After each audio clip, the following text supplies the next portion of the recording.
What's up, everybody? Welcome back to the channel. We are here with another Apex Legends Season 5 video, and for today I am trying to help a lot of you guys out. These are some of the most important settings that you're going to want to make sure that you have on your console, okay? So this is pretty much for consoles, and you know, if I have to explain Xbox, PS4, where y'all at, you know what I'm saying? Right now I am on the Xbox One. I will be getting a PC soon. But until then, I'm going to help you guys out with these settings. And yeah, these are some of the best Apex Legends settings for consoles. So get ready. If you guys are brand new to the channel and you guys love watching videos like this or any of my other videos on my channel, make sure that you watch them. But if you do enjoy them, make sure that you hit the subscribe button and also ring that bell so you'll be notified for all of my future videos. All right.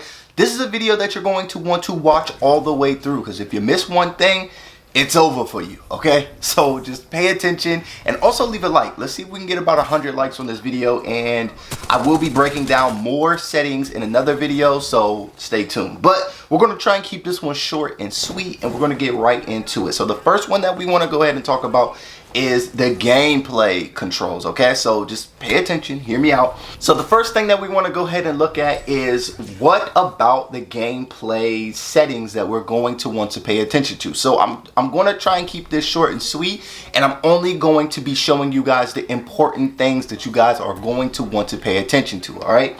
So for the first one, we're going to go ahead into crosshair and damage feedback. Now, when you read the little quote or the little description box, it says display a crosshair indicator when dealing damage, of course. But this also lets you know your opponent's shield. So knowing what shield your opponent has is very important, because now you'll know either if you want to engage or if you want to just fall back, okay? So if you randomly hit somebody with a red Evo shield and you have nobody shield, that's probably a fight that you're not going to want to jump into, okay?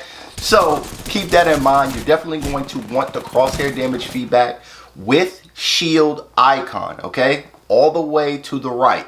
Make sure that you have that equipped, and we're going to move on. So when it comes to the damage numbers, I know a lot of you guys love the stacking and the floating. I usually do both because I really can't decide which one that I really want to do, but it says right here, display overhead numbers when damaging opponents. Now, stacking shows the combined number of all recent damage, while floating shows one number for each damage event. Both shows a combined number for all damage and floating numbers for each event. So just to get like a mental track of how much damage that you actually put on somebody so you can do call outs, you'll probably want it to be on both, okay? This will definitely help you out, and it will also help your teammates out if you have any, okay? So the next thing that we want to go ahead and look at is the Minimap Rotation, and it reads, controls whether the minimap will rotate to match the direction you're facing.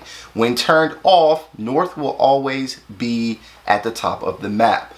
We want to turn that on, okay? We want the map circling. We want to know where we're going. I feel that it's comfortable for me, but if it's not for you, then hey, leave it off. But I do feel that minimap rotation is somewhat important into my game, so had to put that on this list, okay? So the next one that we're going to talk about is auto sprint. Now, we know Apex Legends, especially when it comes to Apex Legends Season 5, it's all about movement. And auto sprint has definitely helped me out. It got me out of situations. I don't have to double tap or double click the left analog stick. I don't have to do any of that goofiness. So I just go forward and I'm sprinting. I can easily slide. I can easily get out the way. I can maneuver behind objects. It just made my life so much easier, because I didn't have this setting turned on for the longest, and I definitely regret it now. So definitely just try it out, okay? If you haven't already added auto sprint into your game, just try it out, get used to it, and it works wonders, okay? So the next thing is incoming damage feedback. I do put that on 3D. It reads type of arrow to display when taking damage. So 2D is the circular two-dimension indicator. 3D, of course, is the three-dimensional. Both, I've never tried both, but I do find what's working is working for me. So 3D, I'm not changing it. We're gonna keep it as that, okay? And other than that, I know some people that use the colorblind mode, but I don't. So that's pretty much it for this section or this category. Next is the controller category. All right, so when it comes to your controller, there's a few things that I really want to point out so you guys can pay attention to it. Now, of course, I play on default. It really doesn't matter what you play on. If you play like whatever Claw or Legacy, like it really doesn't matter how you play.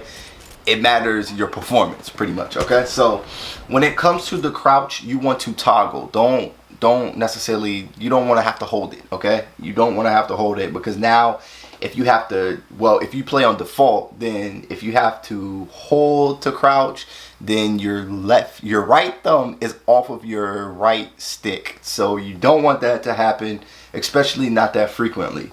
Now, when it comes to your aim button, of course, hold. Now, trigger dead zones is something that's really important, because it reads, determines how sensitive the triggers are when pressed. Now, for trigger dead zones, I always keep it at none.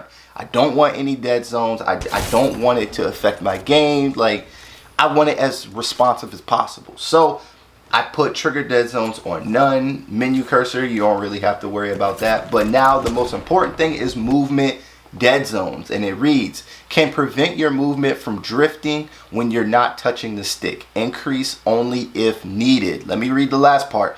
Increase only if needed. So I highly suggest you guys start off with a small movement dead zone, okay? Unless your sticks have crazy stick drift and you really don't want to spend that money to get a brand new controller, then you change it, okay? But start off at small, okay? Save some money.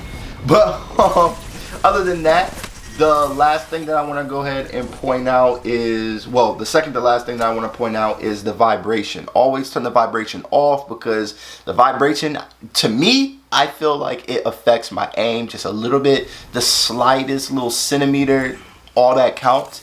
But take the vibration off and your aim is going to be fantastic. Now, the last and final thing is I highly suggest you guys to use the advanced controls. Okay, so this is a quick glimpse of this. I'll probably explain everything that I have on the screen right now in a whole separate video.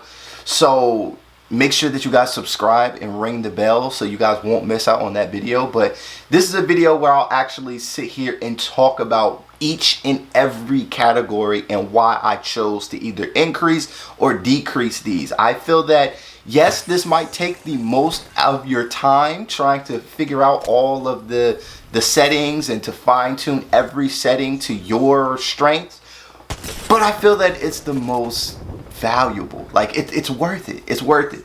This will be completely, exactly 100,000% how you want to play, and this will help you in the long run instead of using default settings and all that stuff. So I will explain everything in another video, but I highly suggest that you go and play with those, read the little text boxes and try to figure it out for yourself. If not, you can always turn it off and go right back to what you were used to. But you can fine tune it, go to the firing range, mess with the settings, run around, try to aim. It'll help you in the long run, trust me. Now, the next category that we're going to focus on is the video. Now, there's only two things on the video, but they're very important. The field of view I keep at 100, because I feel that you want the best perspective. You want your peripherals to be clear. You want all of that. So I feel like 100 is probably by far the best for me, because it's not too zoomed and it's perfect for me. You know what I'm saying? I can see everything. If there's like a little tiny person all the way on the edge of the map, I can still see them. It's fantastic, all right? Now, the last thing is sprint, view, shake. You want to keep that at minimal, because if you're running and your peripherals are shaking, you can easily run right past somebody if you're not paying close attention, and you don't want that, okay? I know some of these skins in Apex Legends Season 5 are very bright, but not all of them are very bright, and some people love camping, so you don't want to miss an opportunity because little Timothy is in the corner with a devotion or a Spitfire, because you're going to be back in the lobby. So keep it at a minimal, all right? Minimal, and you're going to be good. You don't want any blur when you're running and when you're moving, when you're trying to look for a third party. You don't want any of that, all right? So now it's coming to the audio. Now you can see for the audio, there's not too many things that you really want to focus on. Me, I love listening to the footsteps and the types of weapons that are being used around me, so I know how to engage certain situations. So my master volume is at 100, of course. Sound effect volume, 100. Dialogue volume, don't really, you know, the game is pretty loud. You can always increase it, but right now it's 66. Music volume, you don't really need the music, but sometimes it is kind of cool. But other than that, I don't listen to any of the lobby music. And this voice chat, oh my gosh, this is some of the worst stuff that I've ever seen. Because whenever somebody tries to send that voice chat crap to me, my game completely crashes and freezes, and it's just bad, all right? But these are all the settings that I had to show. These are the most important ones in my vision or my look or my perspective, however you want to say that. But these are the most important ones to me. So if these helped you out by any means, make sure that you leave comments down below. And if you want another video where I actually explain all of the advanced controls, then let me know down below as well. Let's aim for about 100 likes on this video, and that will definitely tell me that you guys want the next video. And yeah, I want to go ahead and tell you guys, if you guys are brand new and you guys enjoy any of the content on my channel, then make sure that you guys hit the subscribe button and also ring the bell. It truly helps support the channel and helps me out greatly, okay? Also the likes, I would really appreciate those. But until next time, it's been your boy C-Note, and I'm out.